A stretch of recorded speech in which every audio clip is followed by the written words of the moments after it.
You said you always wanted to be a doctor, and that's what you were originally gonna go to school for, right?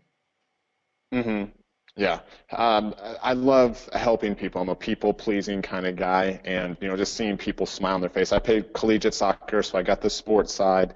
Um, and just getting out of college, I was doing triathlons. I was fit, and I'm like, wanted to take my drive and passion and make it into something of a career.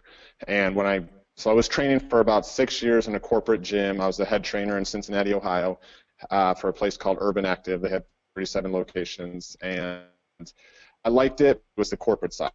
They were giving me clients as opposed to me getting to with who I wanted to. They had the prices and all that kind of stuff. So when they got bought out by LA Fitness, I went on my own, and that's where that spark happened, that aha moment of that virtual training needs to be what is out there because no one's doing it. And I just happened to come across Pat Flynn's podcast, and he was talking about wanting to train for triathlon. And I'm like, oh, I got 6 people doing the Ironman this year. Why don't I reach out to him and see if he wants to training for a triathlon? And a year and a half ago on Christmas, he reluctantly said yes. And in January, we started, trained 2 triathlons, flew out there in September, first triathlon, got to meet him, spend the weekend with him. And since then, he's loved it, and we've continued. It's been 19 months now we've been together, Yeah, going strong and keeping it going. And that spark just, ignited my business to go from 33,000 a year to well over 6 figures a year, and just keep growing exponentially year after year. yeah, that's amazing. And I love how you put it that he reluctantly agreed. It's, I guess I've never been in a triathlon. I mean, I've done some longer bike rides and that sort of thing. I'm not, not too big into the whole running aspect. Love the water. So, it's kind of like to be in a triathlon, I would think you'd at least need to be okay with all three things, and I'm not too Mhm. big on the running. Biking, swimming, cool. But I just I kind of laughed because you said reluctantly, and I guess it would have to be anybody who'd put their body through what you have to go through in a triathlon. Either either you're really passionate about it, or I guess that's just a quick, complete off the wall question here. What gets somebody into, because this might apply to business anyway, what gets somebody into being a triathlete? Most of the time with triathletes, it's that goal setting. They want to achieve something. I mean, triathlon is, depending on what level you do, is one of the hardest sports athletic thing you can achieve to do. I mean, the Ironman is the epic. That's the 140.4 miles, and you're spending 16 hours to finish these things. So Pat wanted to just we did a sprint and an Olympic, which is the smallest one, and then the next one up, for his first time doing it. And the reluctancy is, I didn't know who he was. I didn't know that he was this big godfather of internet marketing and all this jazz. I just heard him. He was the very first podcast, so and then it popped up. And then second, he could have anyone, I mean, he could afford any trainer he wants. And what's this guy halfway across the country virtually going to train him to do a triathlon? And it worked out pretty well. Yeah, well, and I think you hit the nail on the head, though. A lot of times in business, we look at people who we know are influencers, and people look at us as influencers and specifically come after us for that reason. And, they have that ulterior motive in the back of their head going, well, this person's an influencer. So if I reach out to them and if I just get seen or known by them, then my business is going to take off. Where you, on the other hand, did exactly the opposite in what I believe is the right way.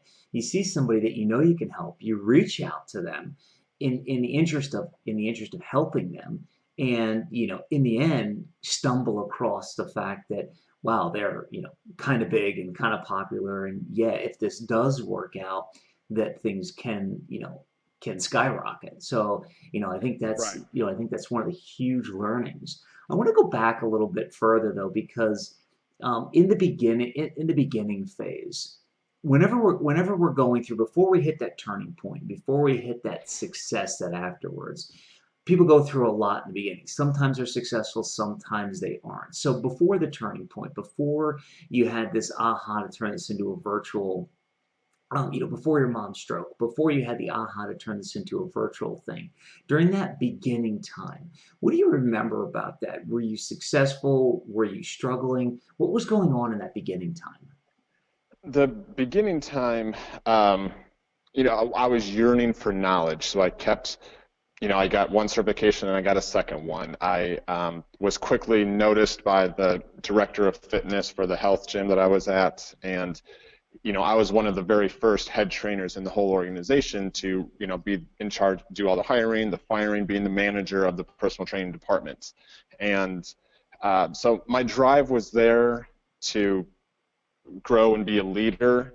Um, and over that time, I needed that because I was still new into the fitness world.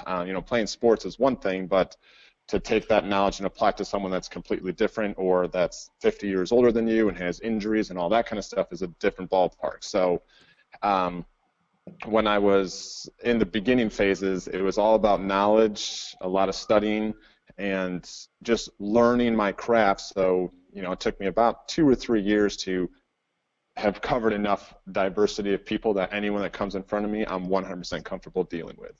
Instead of, oh, I don't know what to do with a spinal stenosis, I got to back away. Now, that's like second nature, or whatever the issue may be.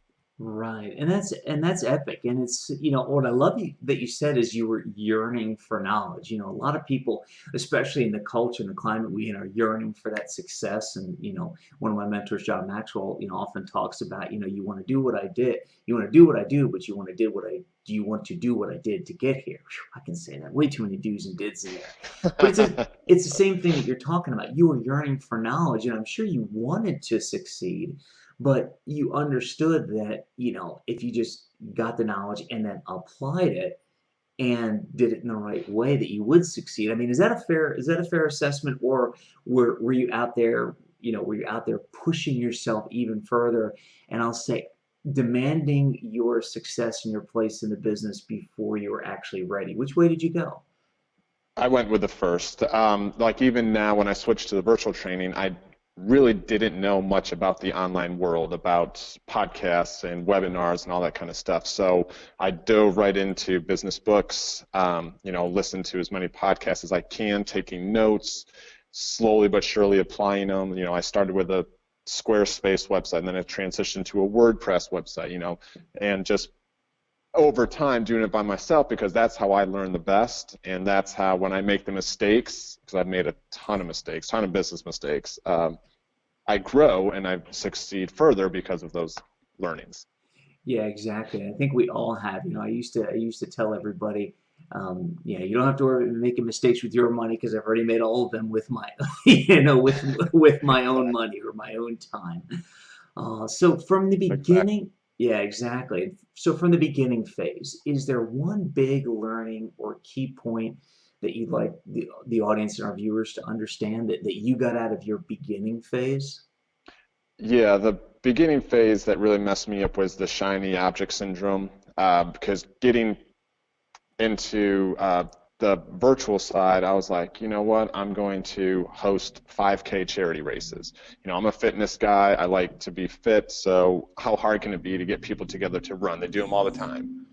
And I lost about $15,000 in that three-race venture trying to get people to show up, learn marketing, learn, t-shirt design, medallions, music, food, all that kind of jazz. And I took a lot away from it as far as how people view those things, working with charities. I'm in Cincinnati. I teamed up with 10 local charities, so I grew my outreach as far as my donations and things go, but it was very costly to me and my family. I thought this was going to be my big break, so that 33,000 a year dropped down to about 17,000 that year. My wife was about ready to kill me. I'm lucky I'm still alive. And she's a police officer, so she has two guns. We have a German Shepherd police dog, so multiple ways I could not be here right now. But anyway, but from that, I learned to never do that again, to focus what I'm good at. So the biggest takeaway was I'm good at helping people. I'm good at health and fitness. Stick to that craft.